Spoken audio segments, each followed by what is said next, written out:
아름다운 날씨에 우리 사랑하는 성도님들과 함께 예배드림을 하는 게 감사를 드립니다. 오늘 본문을 통해서 하나님 앞에서 하는 주제로 생각해 보려고 하는데 유초등부들까지 같이 예배를 드려서 설교 내용이 조금 어려울 것 같은데 알아서 조금 쉽게 준비했을 텐데 우리가 제가 말씀드리고 싶은 것은 크게 세 가지입니다. 첫 번째로는 뭐냐면 성경을 읽다가 이해가 되지 않는 부분을 어떻게 할 것인가, 그 말씀에 대한 우리의 자세입니다.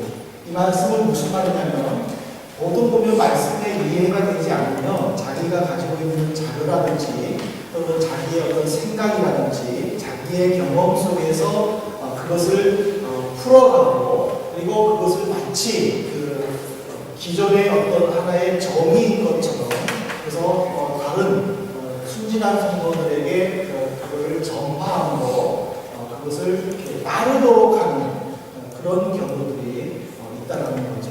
하지만은 오늘 우리가 하나님 앞에서 하는 이 주제를 봤을 때에 내가 말씀을 묵상하고 말씀을 읽을 때에 비록 이해가 되지 않을 때는 그것을 내 방식으로 풀어가는 것이 아니라 그것을 온전히 하나님께 내려놓고 주님의 지혜를 구하는 것이 성도에게 좋은 모습이다라고 저는 생각하고 말씀을 드리고 싶습니다. 왜 그러냐면 오늘 본문의 말씀도 사실은 이 하나님의 뜻에 또 하나님께서 세우시는 말씀에 조금 우리가 혼란스러울 수도 있는 부분입니다.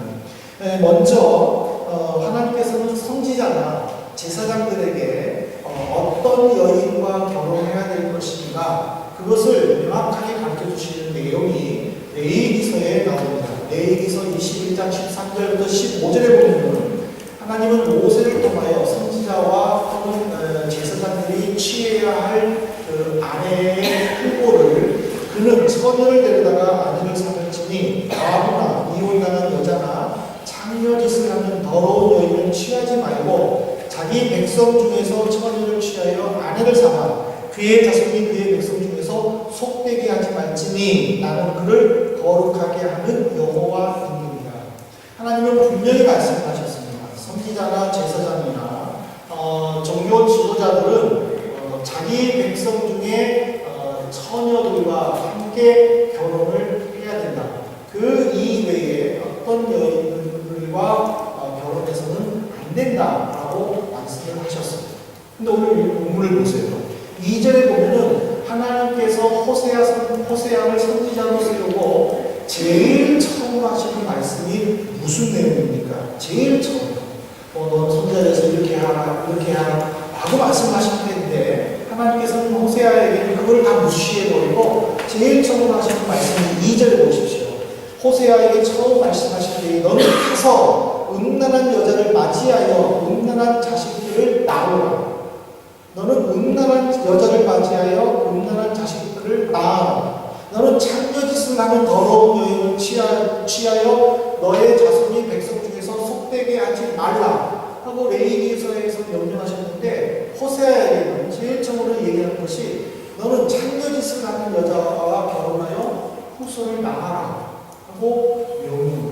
더군다나 이 음란한 호세아 1장 2절에 음란한 여자를 맞이한다 해서 이 음란함이라는 것은 단수형이 아니라 복수형이에요. 이 복수형이라는 것은 뭐냐면은 그것을 직업으로 삼고 있다라는 것을 말합니다.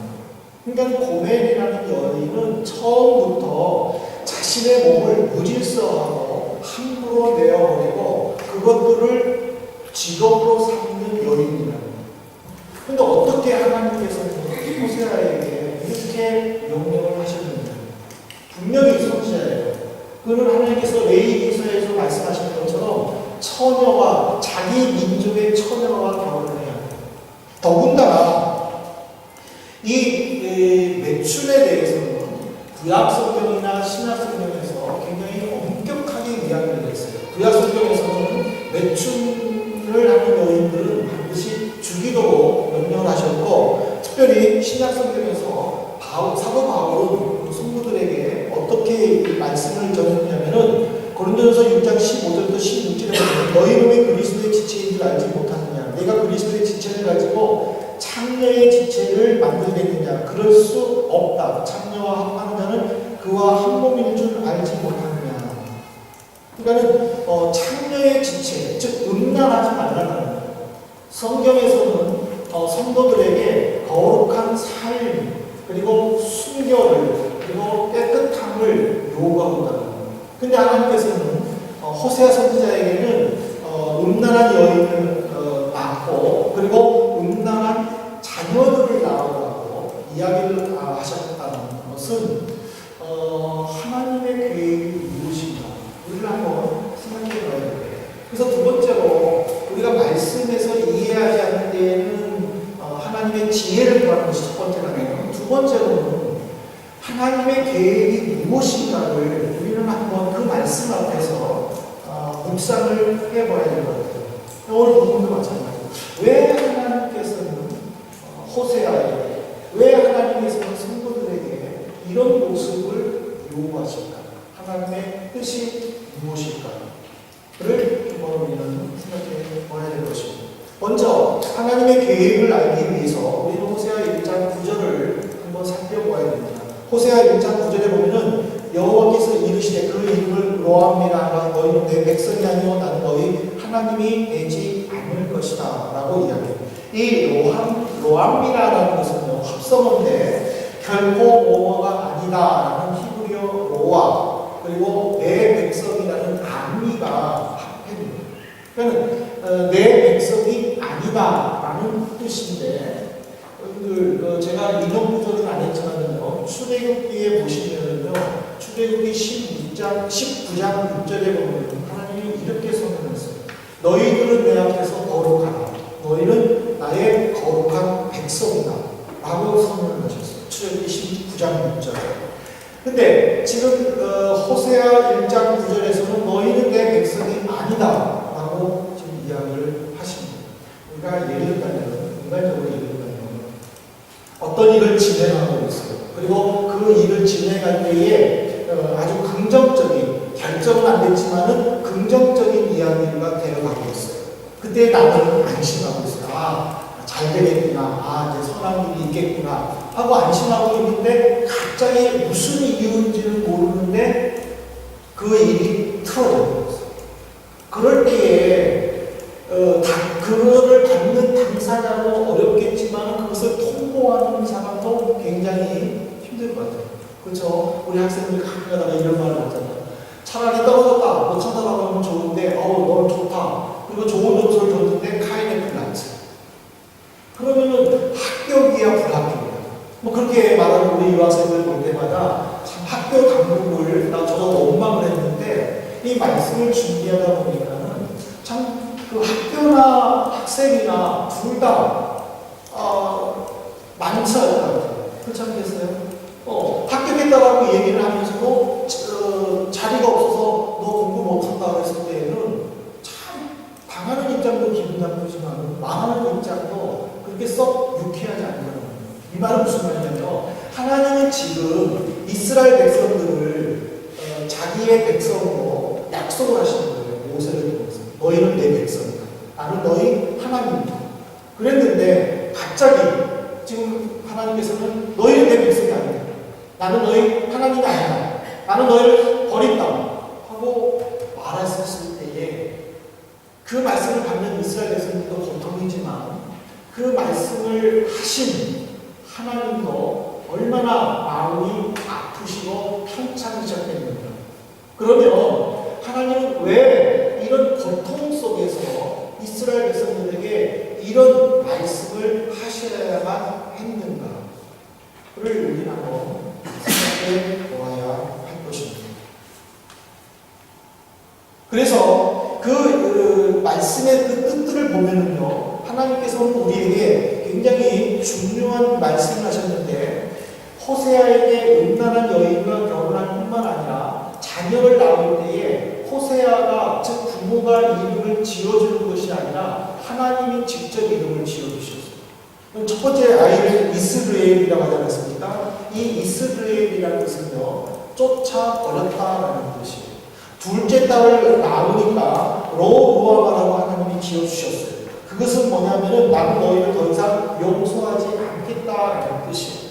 셋째 아이를 낳으니까 하나님은 로암이라고 하셨어요. 이것은 나는 너희의 백성, 하나님이 아니다. 너희는 나의 백성이 아니다. 라는 저주가 되고 있어요. 왜 하나님께서는 호세아를 통해서 이렇게 그의 자녀들에게 이런 저주스러운 이름을 주셨습니다. 그것을 알기 위해서 우리는 북이스라엘의 역사를 살펴봅니다. 북이스라엘은 어떻게 태어났습니까? 하나님께서 솔로몬에게 약속을 하셨어요.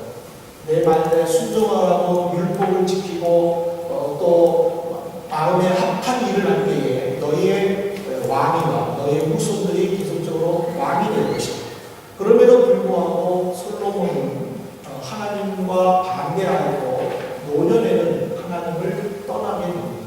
그래서 실로 사람 아이야라는 솔로몬 시대의 선지자로 활동한 사람을 세워서 솔로몬의 신하였던 여로보암에게 보냅니다.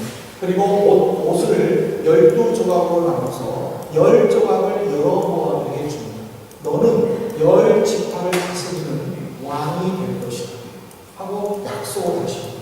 하나님의 여로보암을 세워서 왕으로 주겠다는 것은 이스라엘 백성들이 죄를 범죄한 것에 대하여 회개하고 다시 하나님께로 돌아오게 하는 선하신 뜻이었습니다. 그러나 여로보암이 왕이 되자마자 그는 어떤 일을 했습니까? 여러분 열왕기상 12장 28절부터 29절의 내용을 보십시오. 여로보암은요 금송아지 2개를 만들었어요. 그리고 베델과 단이라는 곳에 거기다가 산당을 짓고 금송아지를 세웠어요. 그리고는 이렇게 말합니다. 너희들은 다시는 예루살렘에 갈 것이 없다. 이스라엘아, 이는 너희를 애굽 땅에서 인도하여 올린 너희의 신들이다 하고 이스라엘 백성들에게 금송아지를 하나님이라고 가르칩니다. 그리고 하나님께서는 레위 지파에게만 제사장이 세워지도록 요구했는데 여로보암은 일반 백성들도 왕에게 나아가서 뇌물을 주면서 내가 제사장 되고 싶습니다 하면 그것을 보고 세워줬다는 거예요. 그리고 더 큰 문제는 뭐냐면 유대인들과 비슷한 가장 큰 명절을 8월 15일로 결정을 하는 거예요. 그리고 이 절기에는 모든 북이스라엘 국민들은 베델이나 단에 가서 제사를 드리도록 명령을 했다라는 사실입니다.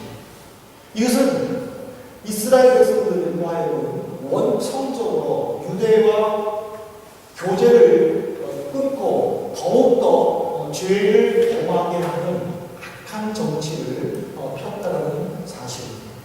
이 하나님께서 북이스라엘의 모습을 보시고 아파하시는 것은 오늘 우리에게 도전을 주는데 그것은 뭐냐면 하나님으로부터 부르심을 받은 성도는 어떤 상황에서든지 아니면 어떤 일에서든지 항상 순결함을 지켜야 한다는 것을 우리에게 가르쳐주고 있습니다.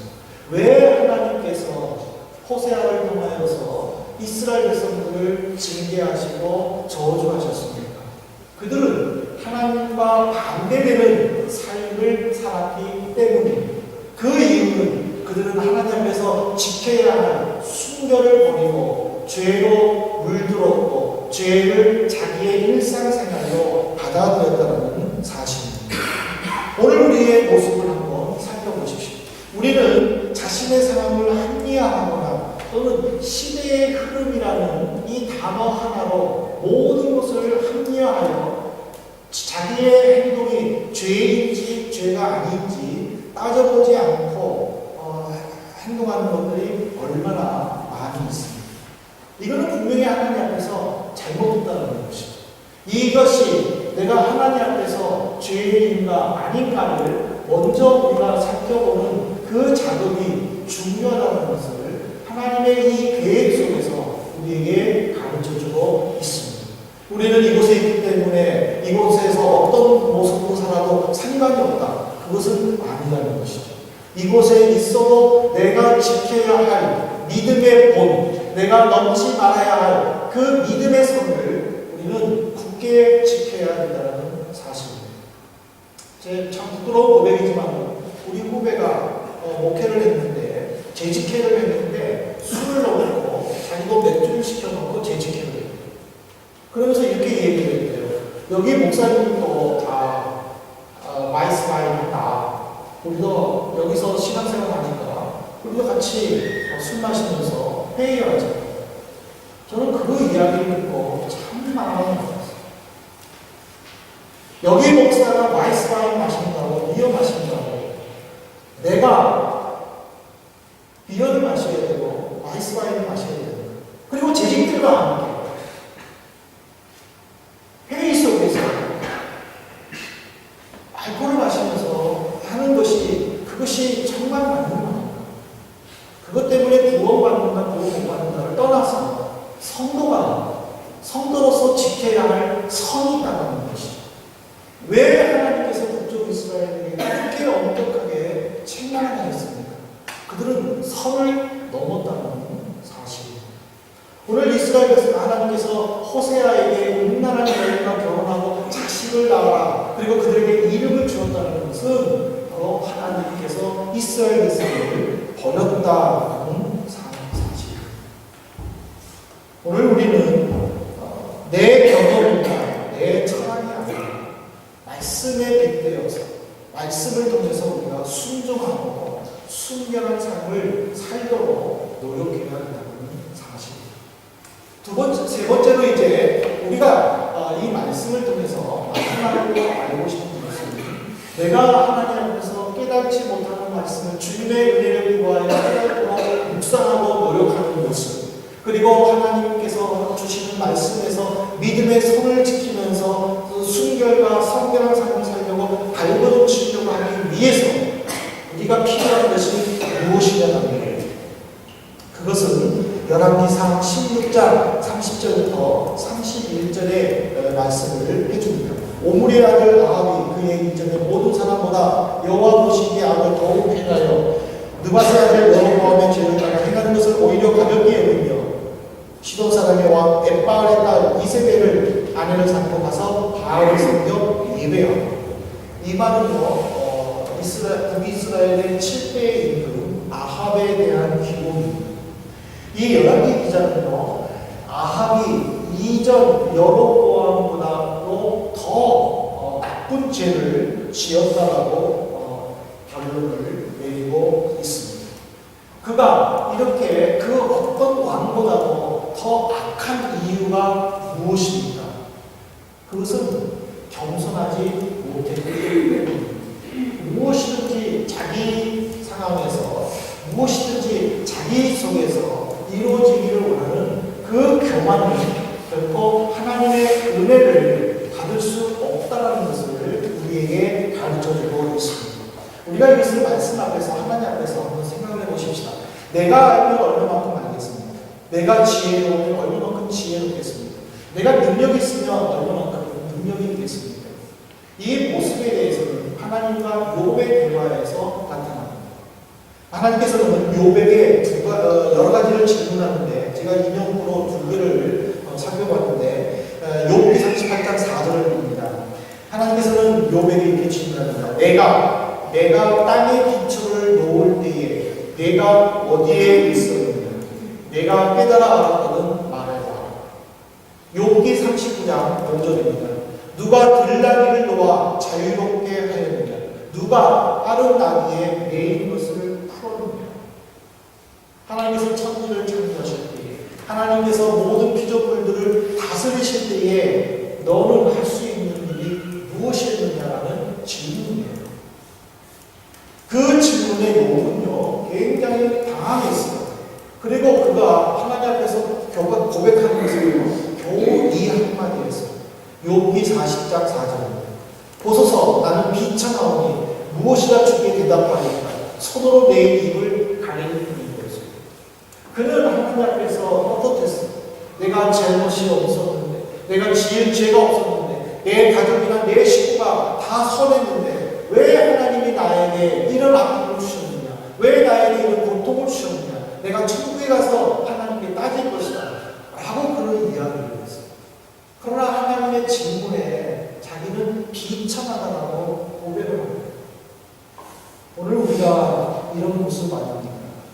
내 연약함과 내 부족함을 늘 고백하고 하나님의 지혜를 구하고 주님의 도우심을 받는 것이 신앙인의 다른 모습이다라는 것. 우리가 겸손함과 또 그 겸손함을 잃지 않기 위해서 우리는 늘 말씀으로 무장돼야 되고 늘 고민하며 말씀 속에서 하나님 앞에서 살도록 힘쓰는 것이 성도의 다른 모습이라는 것을 이 호세아서에서 우리에게 가르쳐주고 있습니다. 이제 마지막으로 저는 성도님과 함께 이것을 결론내리려고 합니다. 우리는 주님 앞에서 주의 말씀을 듣도록 우리는 힘써야 된다는 것입니다. 하나님이 한 번 우리를 버리시면 그 어느 누구도 회복할 수가 없습니다. 그러나 하나님께서 딱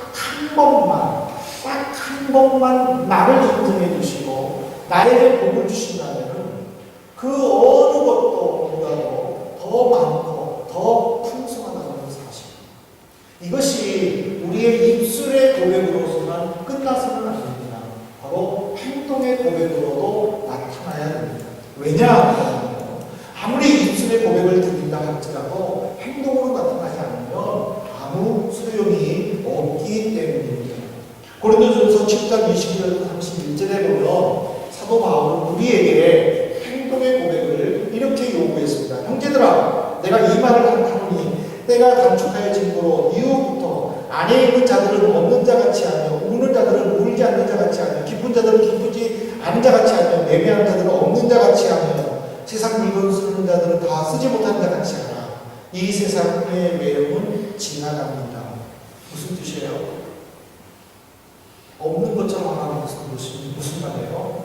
다른 사람을 배려해줘라 라는 의미입니다. 내가 하나님 앞에서 구원의 은혜를 받고 사람들 속에서 내가 죄인인 내가 의인이 됐다는 것은 그들보다 내가 더 의로워서가 아니라는 것입니다. 하나님의 은혜라는 것입니다. 그렇다면 저들도 언젠가는 구원받을 것이다라는 그 믿음을 가지고 그 사람을 생각해주고 그 사람을 배려해주고 그 사람을 먼저 생각하는 그런 겸손한 신앙이 필요하다는 것을 우리에게 가르쳐주고 있습니다. 이제 말씀을 마치겠습니다. 사랑하는 성도 여러분, 우리가 살펴본 이 호세아서는요, 하나님의 그 계획이 너무나도 오묘합니다. 이 오묘한 것을 우리가 지혜가 없어서 제가 깨닫지 못한다면 하나님은 우리를 인정해 주시는 것이 아니라 바로 제2의 호세아처럼 우리가 살 수밖에 없을 것입니다. 그러나 하나님의 이런 오묘한 계획을 우리가 하나님 앞에서 말씀 묵상을 통하여 또 바른 삶의 모습을 통하여 깨닫게 되고 그래서 하나님의 뜻에 순종하게 된다면 하나님은 나를 통하여 역사하실 것입니다.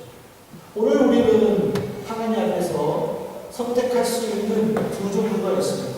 하나는 하나님의 계획을 깨닫지 못하고 그저 내 생각에 사로잡혀서 내 세상에 사로잡혀서 그저 그냥 세상 물결 따라 물 흐르는 대로 살 것입니다. 아니면 두 번째로 하나님의 계획을 깨닫고 하나님의 제시해 주시는 그 믿음의 선에서 벗어나지 아니하고 순결함과 겸손함 속에서 내가 믿음의 본을 보이고 구원받은 성도로서의 바른 삶을 통하여 구원을 완성시킬 것입니다. 사랑하는 여러분, 이 둘 중에 무엇을 선택하시기를 원하십니까? 요엘 기자는 마지막으로 우리에게 이렇게 호소하고 있습니다.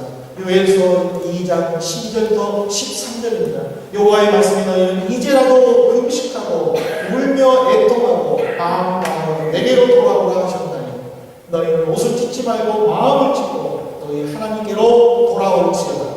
그는 은혜로우시며 자비로우시며 노와 힘을 더디하시며 이내가 계시사 뜻을 돌이켜 재앙을 내리지 아니하시나니 우리가 마음을 찢고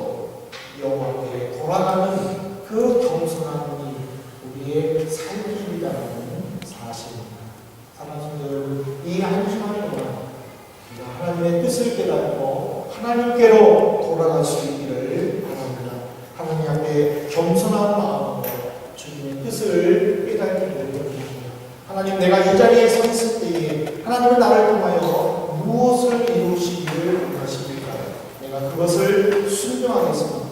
호세아는 얼마든지 하나님 앞에 항의할 수 있었습니다. 하나님, 나 선지자예요.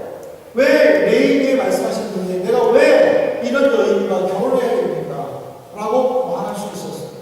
주변에서 그는 또 하나님의 말씀에 순종했었을 때에 거짓 선지자라고 또 비난받을 수도 있었어요. 그러나 그는 순종했어요. 그는 고멜이라는 여인과 결혼했고 3남매를 낳았어요. 그에게는 아픔이었지만 그러나 그는 하나님의 뜻을 깨달았기에 자기가 몸소 실천함으로 북쪽 이스라엘 백성들을 향한 하나님의 사랑을 그는 증거했습니다. 사랑하는 성도 여러분, 오늘 우리가 호세아와 같은 선지자가 되기를 바랍니다.